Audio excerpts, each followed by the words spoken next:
Good boy. Yeah. I know. Let's go say hello to my friends. I know. Please don't jump on me. It's icy. All right. Come here. Over here. There you go. Hello, family and friends and fellow YouTubers. It's Kim here from Kim's Country Corner. And today it is Monday, April the 2nd. And as you can see, we still have snow on the ground. But the sun is trying to come through. And it is supposed to warm up between today and tomorrow. I am feeling better.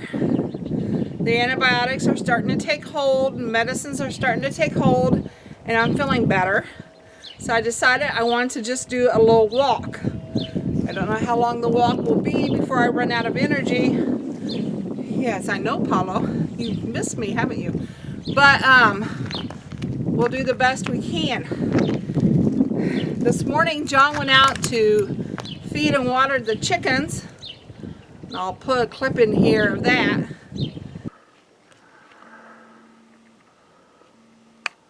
John's watering the chickens for me. I'll probably feed him while he's out there too. I'll be so glad when I can start doing those chores again. Believe it or not, I enjoy feeding and watering the chickens.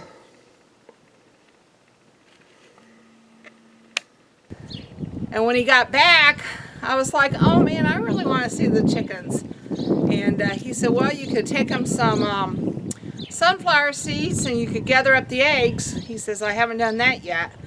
So I thought, you know what, I'm going to give it a try. So that's what we're going to do today. We're going to take them some sunflower seeds. Sunflower seeds have high protein. It gives not only the wild birds, but also your domestic birds plenty of energy for winter, cold. And then I'm also going to take a basket and we'll see if we got any eggs out there. All right, so come on along.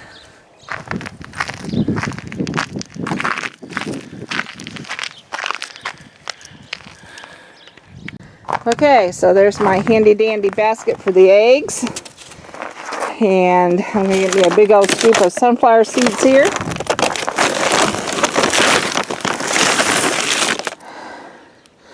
And let's take all this out to the chicken house and visit the chickens.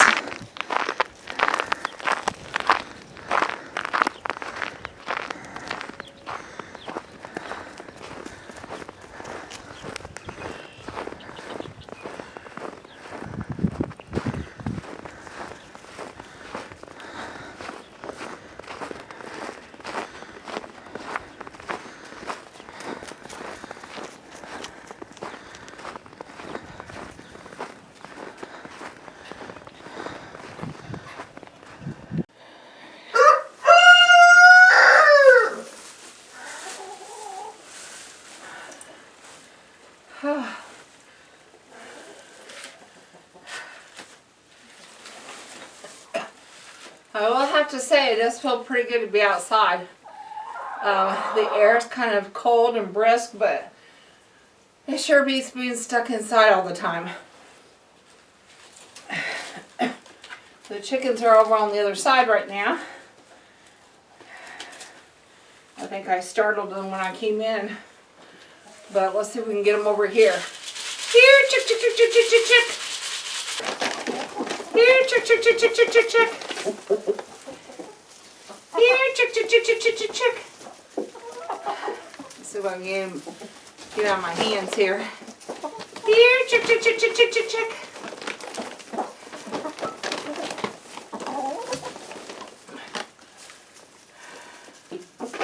Here, chick, chick, chick, chick, chick, chick, chick. Come on. It's okay. Come on. Good boy. Yep, you're going to get all cockeyed on me, aren't you? I don't know if y'all can see him or not.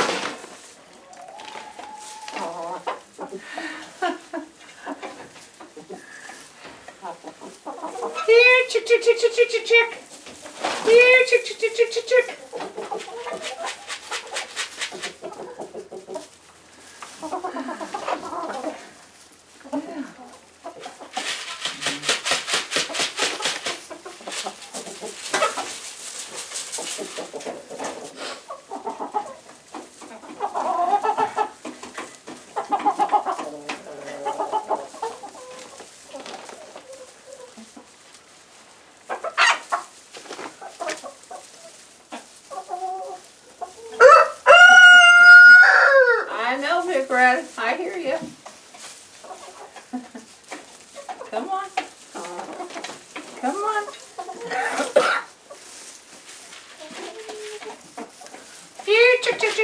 chick. I'm hoping y'all can see them. Big red. Here, chick, chick, chick, chick, chick, chick, chick. Here, chick. Come on.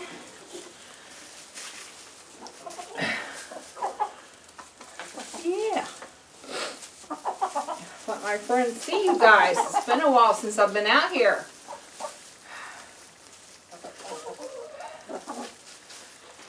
Here, chick, chick, chick, chick, chick, chick, chick.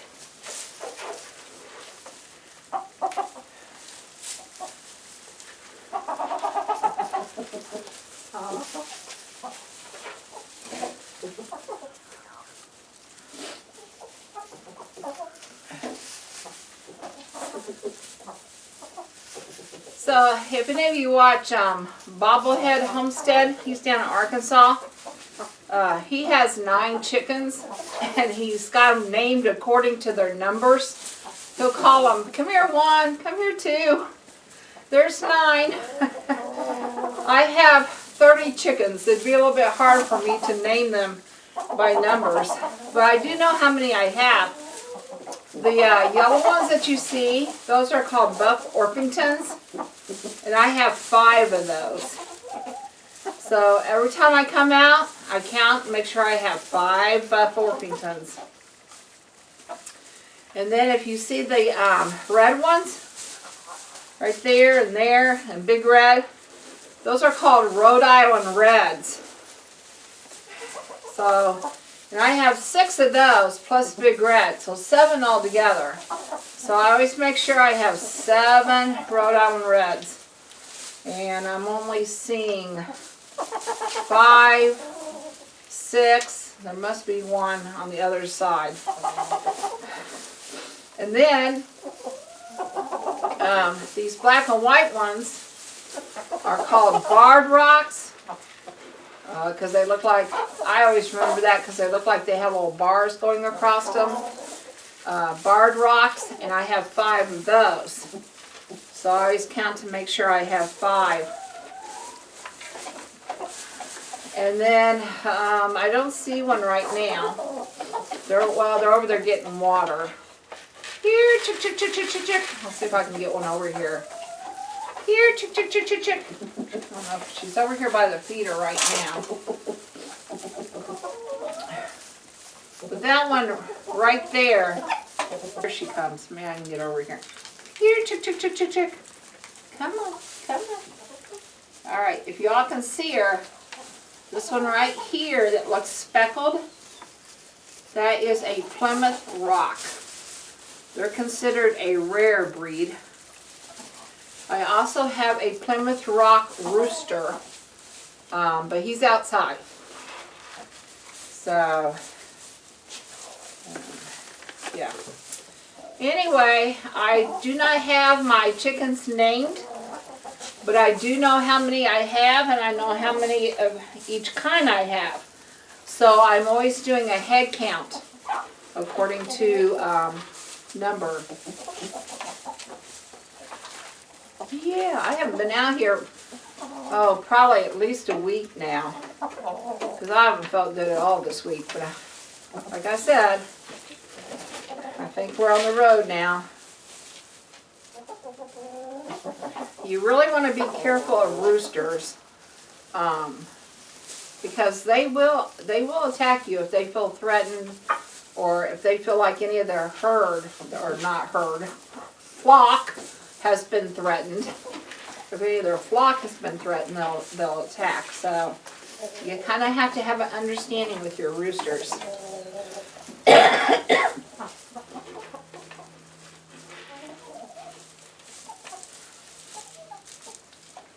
And you don't want too many roosters.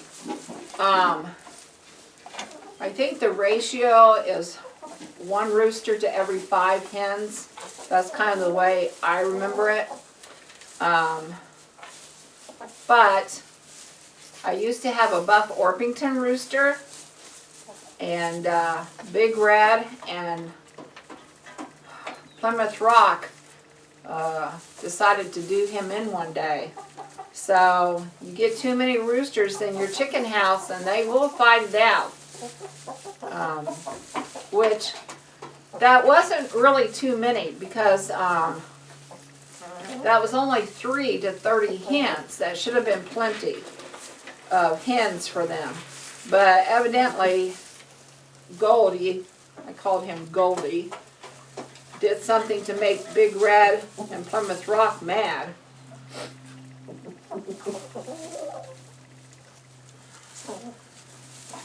Because it could have been another predator. I know you're all saying, well, how do you know it was the roosters? It could have been another predator, but he wasn't really torn up enough, and all of the attack marks were like right around his collar, and it's kind of small. So it's just our guess. But yeah, whenever you're planning for new chickens, always try to have a 1-to-5 ratio. Anything less than that, and your roosters will tear up your hens trying to get what they want.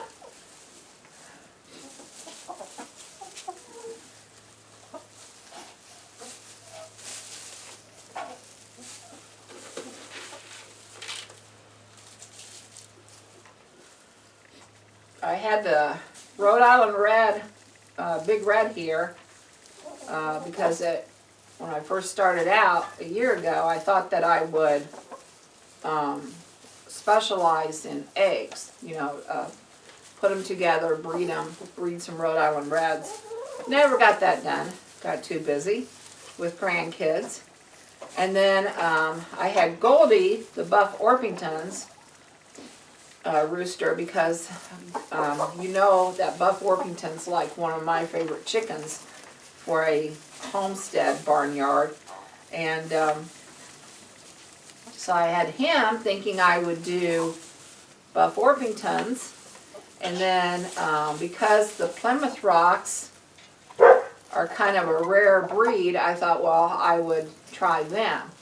And so far I have gotten nowhere on my egg industry. I've collected many eggs, I've eaten many eggs, but I have yet to hatch any eggs. So, I don't know. We used to put them in incubators and hatch them out, and when the kids were in 4-H. But I just have not seemed to find the time. Like I said, my grandkids, they take up a lot of my time, and I thoroughly enjoy them. As much as I love my chickens, I thoroughly enjoy being with my grandkids better. That's what you call a pecking order. That's where the term pecking order comes from. Believe it or not, even though there are 30 chickens in here, each one of them has their own number in line. And I would venture to say Big Red is head honcho. He is probably chicken number 1. He even outdoes the Plymouth Rock, who I would guess is chicken number 2. And they didn't like the idea that Goldie was chicken number 3. But anyway, or rooster. So anyway, yeah, each of these chickens, they have their own spot in the pecking order. And they make sure each other stay in that spot. Yeah, that's my shoe. It really doesn't have any nutritional value to it at all. I know it's black. It is black like your sunflower seeds. Yeah, so you all scooting that straw around.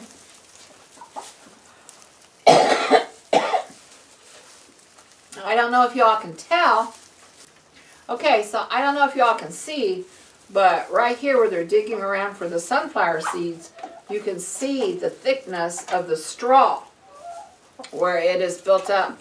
And that's because we use the, what they call the deep litter method during the winter to help keep them warmer. Yes, you girls look very happy. You do. All lined up here, yellow, red, black. They're like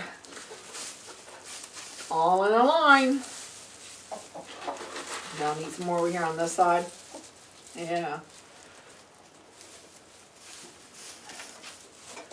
Have you girls missed me as much as I've missed you? Yeah, Big Red, I see you back there giving me the eye. Are you back there giving me the eye? Come on. You wouldn't attack me in front of all these people, would you? He's never attacked me. He has not. When he was a younger cockroach, he went after Jeffrey, and Jeffrey learned a life lesson about roosters that day that he has not forgotten. I mean, of course, we got to him before he got seriously harmed. It was mostly just a scare tactic, but whenever you take children out to visit a farm and there are chickens, always beware of the roosters. Don't have to be afraid of them, but you do have to respect them. Now there are some, there's been a couple of mean roosters that I've not liked at all, but most of them are just doing their job. There, right here, guys, this is your Plymouth Rock, that speckled one right there. She's a beauty, isn't she?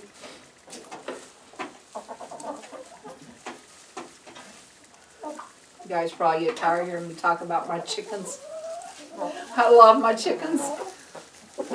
Brad, up at Yankee Living, he calls them his yard birds, which I love that. I love that term, yard birds. If you go check out some of these homesteads, they all have their own way of dealing with their chickens. Some of them are strictly pets, and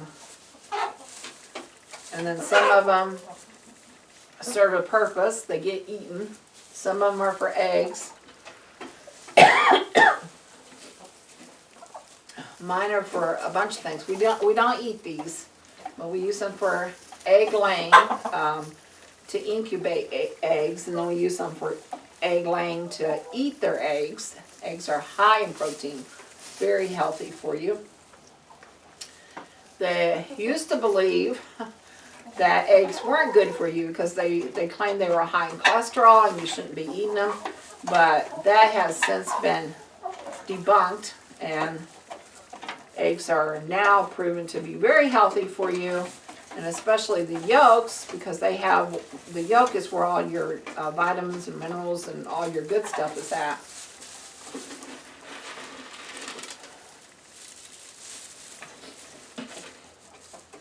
Which reminds me, for those of you that's been following me, you know that I normally have an egg and sausage every morning for breakfast. Well, the sausage has now been cut from my diet. I know you guys heard me say that I was just recently diagnosed with high cholesterol, and a couple of you have warned me about the red meats, and just wanted to tell you that I have eliminated the sausage and bacon from my breakfast routine. Now I'm just down to eggs. I may have a piece of sausage occasionally, you know, for that taste, you know, for a holiday treat. But as far as every day, it's been eliminated.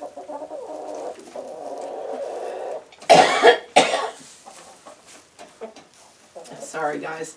So, some of you have mentioned my diet, and I just want to tell you I am working on my diet. I am trying to go with a high protein, low carb, no white sugar diet. It's easier said than done. I've made tremendous progress. My physician, though, knows my family history. And, you know, as much as you watch your diet, I'm not saying diet's not important. Diet's very important. But as much as you watch your diet, sometimes genetics just play a huge role in what happens. Bob Harper, I think that's his name. You know, he was that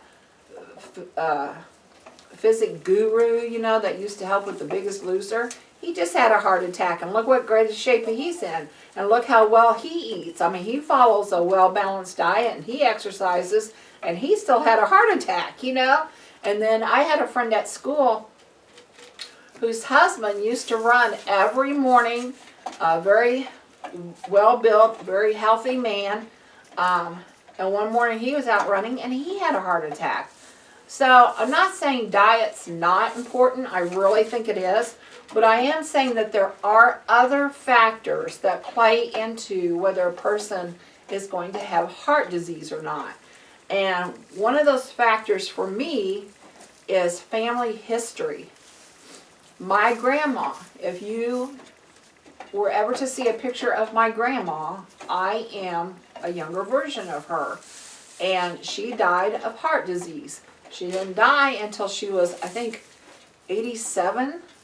So, you know, she lived a long time. And my dad, if you see a picture of him and me together, if I can find one, I'll insert it, but we look just alike. And we have the same medical conditions. And one of those is high blood pressure, high cholesterol, and he died of heart disease when he was 86, I think. So I understand that there's a lot of things that I can do to help myself, but I also understand my family history. And as awful as it sounds, more likely I will probably die of heart disease. My heart will eventually give out someday. But we all have to go some way, you know, I mean, and to me there's a whole lot worse ways of going. So, aren't those tail feathers just beautiful? I don't know if you guys notice the way Big Red looks at me, but when he turns his head sideways and looks at me, that's called cockeye. That's where that expression comes from. He's giving me the cockeye. Yeah. Alright guys, I have rambled on long enough. I better gather up your eggs. Let's see how many you got for me today.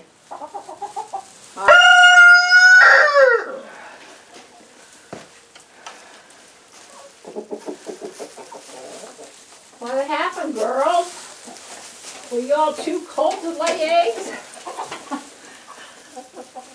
Okay, so I was going to gather up eggs, and we did not have any this morning. So it did get pretty cold last night, and maybe they just have not had a chance yet today.